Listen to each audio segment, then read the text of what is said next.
Mike. Good work day today. Sorry I had to keep you guys out of it. We know James went to Ohio State, so no offense there. But good work, good practice, and certainly enjoyed the work, making climbs the right direction, so got to keep it rolling. What do you see from JTT and Sawyer that just make them really good bookends? Yeah, I mean, they're great speed to power guys. They change their technique a lot on the edge. There's times that they're upfield. There's times they close. But they play with great violence, and they run to the ball. What do you see from Ohio State's linebacking unit? Yeah, just really sound. There's a reason these guys don't give up explosive plays. They tackle really well in space. They do a good job communicating. They don't have technique errors or scheme errors.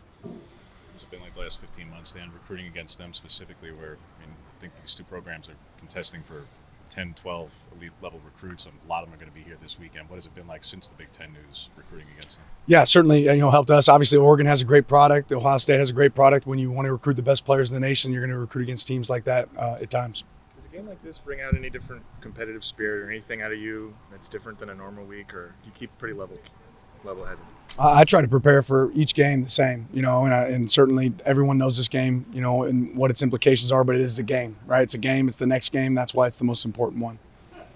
Back to Jordan's decision in the offseason after the bowl game, Dan, if the decision to return or not, just take me into those conversations. Birch?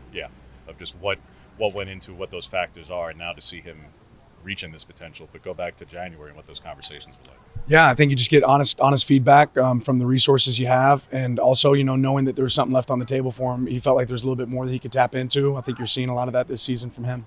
You said on Monday it was important to rep some red zone stuff to kind of work on that. I know you're not going to tell us everything you've seen, but you feel like there's been maybe progress made in that area? Yeah, I think so. The college game day announcement that came this week, is that going to be something you're a part of again? Yeah, I imagine so. And in that they called it the Big Ten's newest rivalry. Is that something that you buy into a little bit? It's the next game. Like I said, the next game is the most important game, so certainly one we're excited about.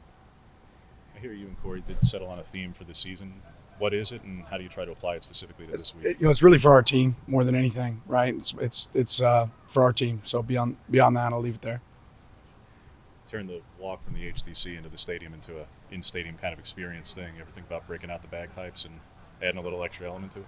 Yeah, I don't really spend a lot of time worrying about all that. I worry about what we're doing in between the whistles. Talk a bit about Bryce Betcher and the impact and leadership he's had on the team this year. Yeah, Bryce has done a great job. He brings competitive spirit every single time he steps on the practice field. He plays with relentless effort, something we talk about a lot. And he's a guy that's been really accountable to his teammates. What's the difficulty for a corner like Jabbar going up against just the size of the receivers, and how do you mitigate some of that maybe? Yeah, that's where playing the ball is so important this week, and certainly they have great size. We got to get great rush, and rush and coverage have to work together this week.